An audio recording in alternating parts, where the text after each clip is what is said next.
সুপ্রিয় দর্শক, আপনারা নিশ্চয় দেখতে পাচ্ছেন একটি ব্যানার রয়েছে। ব্যানারের নিচে লেখা রয়েছে দেশ কি বাত ফাউন্ডেশন এবং তার উপরে একটি সাবজেক্টও রয়েছে, solution of the unemployment national employment policy.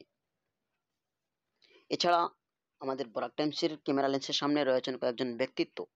আমি তাদের পরিচয় জানার চেষ্টা করব এবং ফাউন্ডেশনটা কেন তৈরি করা হয়েছে বা এই সাবজেক্টটা কেন রাখা হয়েছে তা বিষয় নিয়ে আমরা জানার চেষ্টা করব। সর্বপ্রথম আমি আপনাদের পরিচয়টা জানার চেষ্টা করব। मेरा नाम एच.एम. बजलुन नूर है sir. Anurag Nigam. Doctor Nazia Parveen. Thank you everybody. আমি সর্বপ্রথম জানার চেষ্টা করব যে দেশ কি বাত ফাউন্ডেশন এটা কেন তৈরি করা হয়েছে। देश में सामाजिक, आर्थिक, राजनीतिक और वैचारिक पुनर्जागरण को निरंतर चालू रखने के लिए देश की बात फाउंडेशन की स्थापना की गई। और अभी देश की बात फाउंडेशन द्वारा आज की जो सबसे भयावह समस्या है युवाओं की, वो है बेरोजगारी की। तो देश की बात फाउंडेशन ने बेरोजगारी को दूर करने के लिए एक राष्ट्रीय रोजगार नीति का ड्राफ्ट तैयार किया है। और राष्ट्रीय रोजगार नीति के ड्राफ्ट के माध्यम से हम प्रधानमंत्री से अपील करेंगे कि इसको वो जल्दी से जल्दी लागू करें। 19 दिसंबर को जंतर मंतर पर देश के युवा साथी प्रधानमंत्री से अपील करेंगे इस राष्ट्रीय रोजगार नीति को, नेशनल एम्प्लॉयमेंट पॉलिसी को लागू करने के लिए। और चूंकि इसमें हम सभी फाउंडेशन के द्वारा जितने भी हमारे देश में एसोसिएशन है, चाहे वो टीचर्स एसोसिएशन हो, चाहे वो फार्मर्स एसोसिएशन हो, चाहे ट्रेड यूनियन हो, स्टूडेंट फ्रंटल हो, हमने सभी को इसमें आमंत्रित किया है कि वो अपने सजेशन रखें और इस सजेशन को हम फिर इस ड्राफ्ट में शामिल करके पूरे हिंदुस्तान में आज ये एम्प्लॉयमेंट डायलॉग आयोजित किए जा रहे हैं। तो पूरे हिंदुस्तान से जितने भी सजेशंस आएंगे उन सभी को शामिल करके हम नेशनल एम्प्लॉयमेंट पॉलिसी का फाइनल ड्राफ्ट तैयार करेंगे और 19 दिसंबर को हम प्रधानमंत्री के सामने प्रस्तुत करेंगे, उनको प्रेषित करेंगे, जिससे कि जो आज बेरोजगारी की जो भयावह स्थिति है उसको दूर किया जा सके। ये राष्ट्रीय रोजगार नीति सभी युवाओं को रोजगार की गारंटी देने की नीति है और इसी नीति को हम लोग देश की बात फाउंडेशन आगे बढ़ रही है। ম্যাম, আপনি তো বরাকভ্যালি থেকে বিলং করেন এবং আপনি জানেন বরাকভ্যালি ততটা উন্নত উপত্যকাও নয়। দেশ কি বাত ফাউন্ডেশনের চোখে বরাকভ্যালিকে কোন চোখে দেখেন? দেশ কি বাত ফাউন্ডেশন যেটা তার মটোই হচ্ছে যে পজিটিভ ন্যাশনালিজমের উপর দিয়ে চলাটা। তো পজিটিভ ন্যাশনালিজম তখনই পুরা হবে যখন তার এক একটা ভারতের এক একটা অংশ, এক একটা অঙ্গকে আমরা একসঙ্গে নিয়ে চলতে পারবো।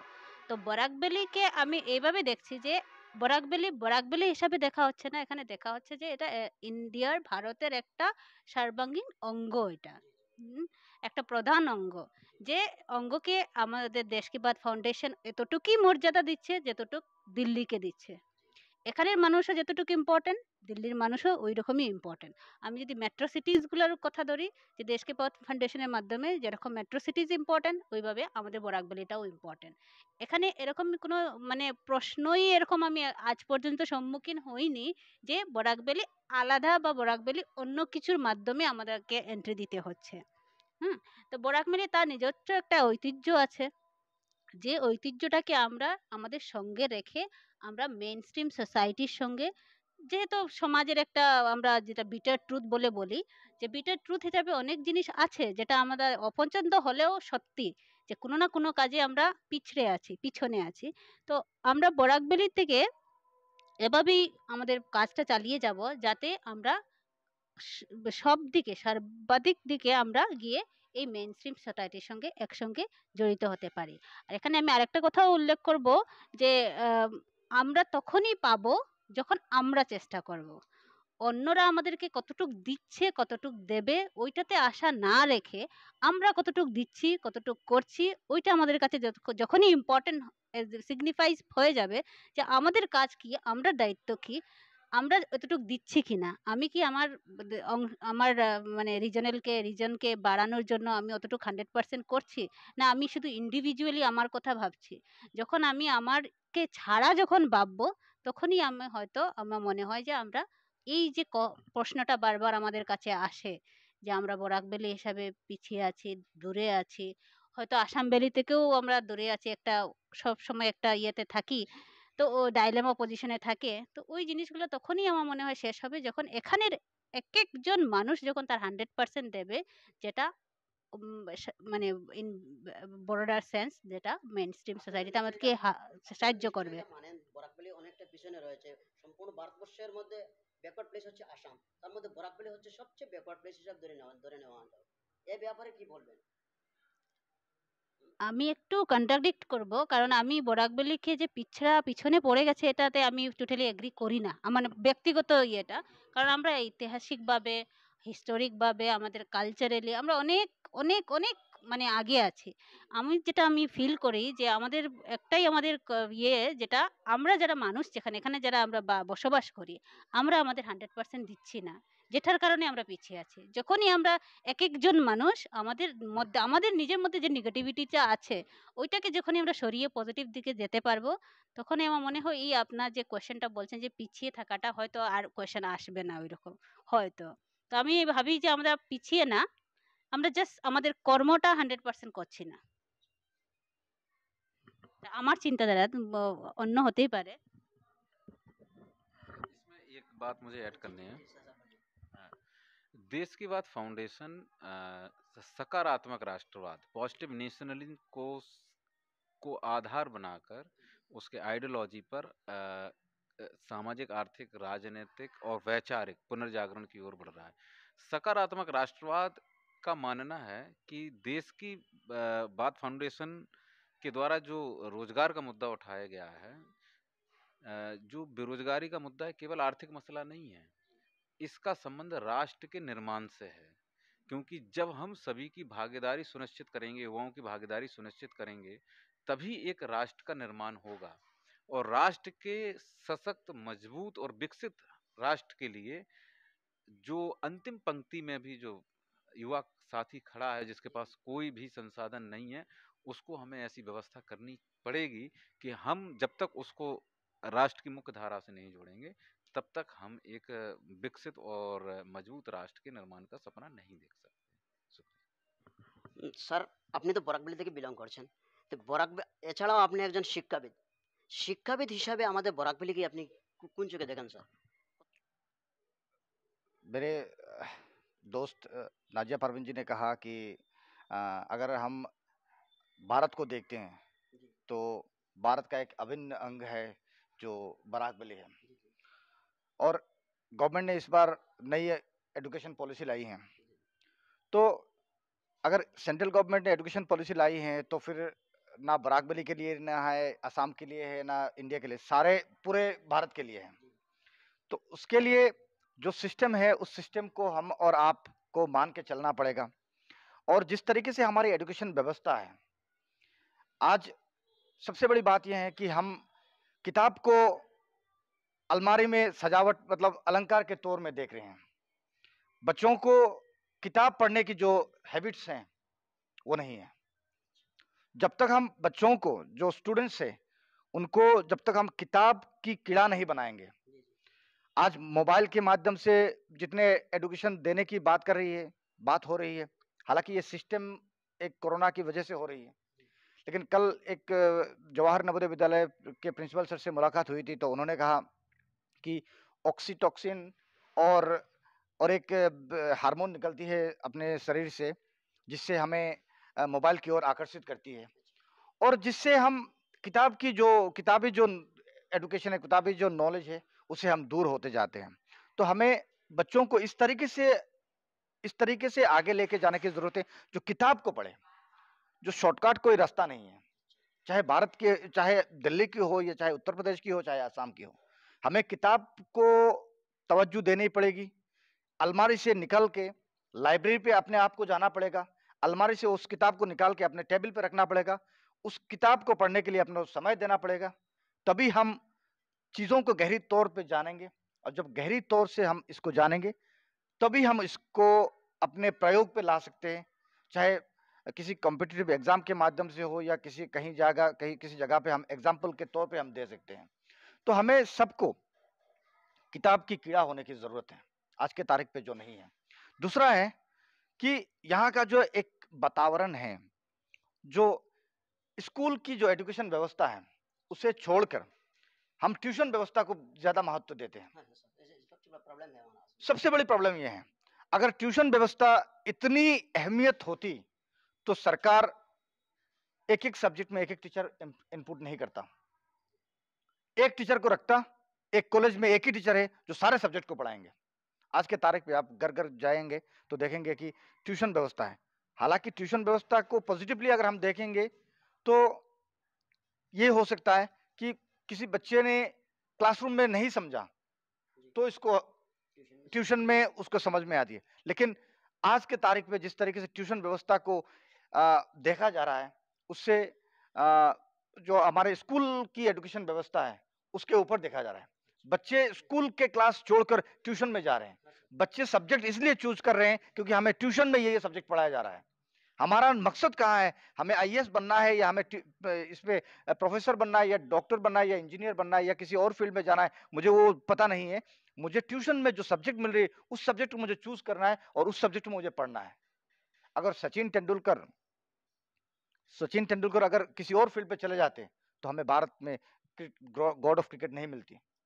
अगर हमें लता मंगेशकर की अगर किसी और फील्ड पे चले जाते तो क्वीन ऑफ इंडिया नहीं मिलता। तो हमें अपने सब्जेक्ट जो एजुकेशन व्यवस्था में नहीं है, इस एजुकेशन व्यवस्था में लाने की जरूरत है कि जिस बच्चे को जिसमें इंटरेस्ट है उस सब्जेक्ट पे उसे दखल देना चाहिए, उस पे वो बेहतर कर सकता है। एक क्रिकेटर को आप अगर फुटबॉलर बना देंगे नहीं होगा, एक फुटबॉलर को अगर क्रिकेटर बना देंगे नहीं होगा, एक इंजीनियर को अगर आप डॉक्टर बना देंगे नहीं होगा, एक डॉक्टर को इंजीनियर बना देंगे नहीं होगा। आपको जिस बच्चे में जो काबिलियत है उसको करने के लिए वो प्लेटफॉर्म देने की जरूरत है। देश की बात फाउंडेशन एक ऐसा फाउंडेशन है जो देश के युवाओं के बारे में बात करता है, दलित, बिछड़ित और डिप्राइव लोगों के बारे में बात करता है। देश की बात फाउंडेशन ऐसे नहीं है कि किसी एक मुद्दे को पकड़ के रखा है। देश को बनाने के लिए जो जो मुद्दा सामने आएंगे उस मुद्दे को देश की बात फाउंडेशन करने के लिए आगे आएगा। और मैंने अभी मीटिंग में भी कहा, प्रेस कॉन्फ्रेंस हुई थी उसमें भी मैंने कहा कि देश की बात फाउंडेशन एक ऐसा प्लेटफॉर्म है जिसके माध्यम से देश को हम बनाए और बचाए और उसको आगे लेके जा सकते हैं।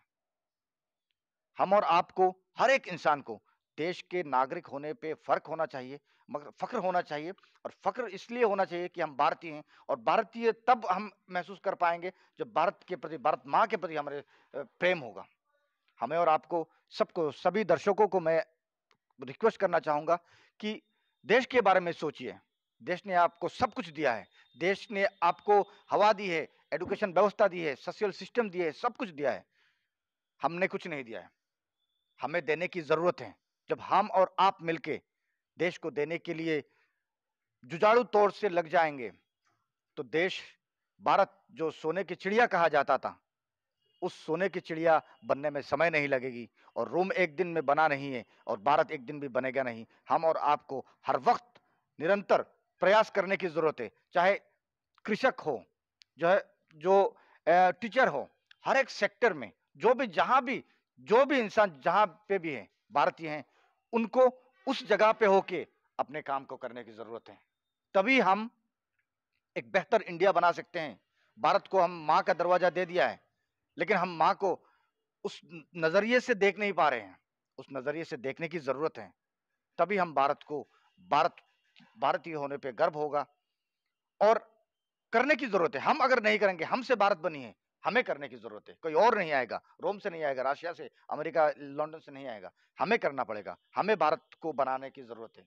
हम और आप सब मिलके भारत को बनाएंगे, चाहे देश की बात फाउंडेशन के माध्यम से हो या किसी और के माध्यम से। जिस फील्ड में जो भी है उस माध्यम से हम और आप मिलके भारत को बनाने की कोशिश करेंगे और भारत को ऊंचाई से ऊंचाई पे लेके जाने की कोशिश करेंगे। Thank you sir. जाने से पहले मैं हमारा बराक टाइम्स के माध्यम से सर आप तो दिल्ली से बिलोंग करते हैं, हमारा बराक वैली के जो युवा है उनके बारे में आपको क्या राय है? मेरी आसाम में बराक वैली के साथ-साथ मेरे पूरे आसाम के युवा साथियों से मेरी अपील है कि देश की बात फाउंडेशन द्वारा जो राष्ट्रीय रोजगार नीति का ड्राफ्ट जो मसौदा तैयार किया गया है, इस नेशनल एम्प्लॉयमेंट पॉलिसी में अधिक से अधिक संख्या में जुड़ें और इसमें केवल आपके रोजगार की बात नहीं की गई है, आपके भविष्य के को अच्छे बनाने की बात की गई है। इसमें आपके सभी जितने भी हमारे युवा साथी हैं बराक वैली से और आसाम से, मैं सबका आह्वान करता हूं कि वो इस रोजगार नीति के माध्यम से जुड़ें और इसमें जैसा कि लिखा हुआ है सॉल्यूशन ऑफ अनएम्प्लॉयमेंट, तो ये एक समाधान है राष्ट्रीय रोजगार नीति जिसमें सभी युवाओं के रोजगार की गारंटी की बात करती है। 19 दिसंबर को देश की बात फाउंडेशन जंतर मंतर दिल्ली में इस राष्ट्रीय रोजगार नीति के फाइनल मसौदे को हम लोग प्रधानमंत्री को सौंपेंगे। उस 19 दिसंबर को अधिक से अधिक संख्या में आप सभी लोग प्रधानमंत्री को एक पत्र लिखें, अपने जिलाधिकारी और सब डिस्ट्रिक्ट मजिस्ट्रेट के माध्यम से आप अपील करें। पत्र का मसौदा मैं आप सभी को, आप चाहें तो मेरा नंबर है, अभी मैं नूर साहब का भी नंबर आपको देता हूं। इस नंबर पर मेरे सभी बराक वैली के युवा साथियों से अपील है, उस पे आप अपना मैसेज अवश्य करें और आपको रोजगार नीति का जो ड्राफ्ट है वो हम आपको व्हाट्सएप करेंगे, उस पे हम आपके सजेशन भी लेंगे और जो 19 दिसंबर को जब हम प्रधानमंत्री के सामने इस मसौदे को सामने ले जाएंगे, उनको सौंपेंगे, तो हम चाहेंगे कि आप भी इस मसौदे का ड्राफ्ट का कॉपी निकाल कर अपने जिलाधिकारी के माध्यम से हमारे प्रधानमंत्री को जरूर प्रेषित करें और उनसे अपील करें कि इस रोजगार नीति को आप लागू करें, क्योंकि अंतिम समाधान यही है, हर एक व्यक्ति के जब हाथ में काम होगा तभी उसका सम्मान होगा और निश्चित रूप से जब सभी युवाओं की भागीदारी होगी, हमारे राष्ट्र निर्माण बहुत अच्छे से तेजी से विकसित करेगा। धन्यवाद। ये नंबर मैं देना चाहता हूं, एक बार नूर साहब आप अपना नंबर दे दीजिए। मेरा नंबर है 9854585251। दोबारा मैं कहता हूँ, मेरा नाम HM बजलुन नूर है और असम के कोऑर्डिनेटर हूँ देश की बात फाउंडेशन का। अगर आप कुछ भी सुझाव देना चाहते हैं तो मेरा नंबर नोट डाउन कर ले, 9854585251। और सर की बातों को मैं आगे लेके जाना चाहता हूं कि आज देश की बात फाउंडेशन इन युवाओं के बारे में बात कर रहा है, उन लोगों के बारे में बात कर रहे हैं जिनके पास काम नहीं है। और सर भी कह रहे हैं कि जिनके पास काम होगा उनका सम्मान होगा। हम देश की बात फाउंडेशन के माध्यम से उन लोगों को सम्मान के लिए बात कर रहे हैं, उनका जो दबा हुआ आवाज है उसको उठाने की बात कर रहे हैं। अब आप समझिए कि आपको क्या करना है, किस तरीके से इस देश की बात फाउंडेशन को स्वागत करना है। अगर कोई आपके बारे में बात कर रहा है तो आपको लाजमी है कि आप भी बात करें। और देश की बात फाउंडेशन अपने लिए नहीं बात कर रहा है, देश के युवाओं के बारे में बात कर रहा है, देश के पीड़ित वंचित लोगों के बारे में बात कर रहा है। तो आइए हम सब मिलकर इन लोगों को काम दे, इन लोगों को सम्मान दे और भारत को एक सम्मानित स्थान तक पहुंचाने के लिए एक एक नन्हे से कदम हम आगे बढ़ाएं। थैंक यू एवरीबॉडी, समय देने के लिए।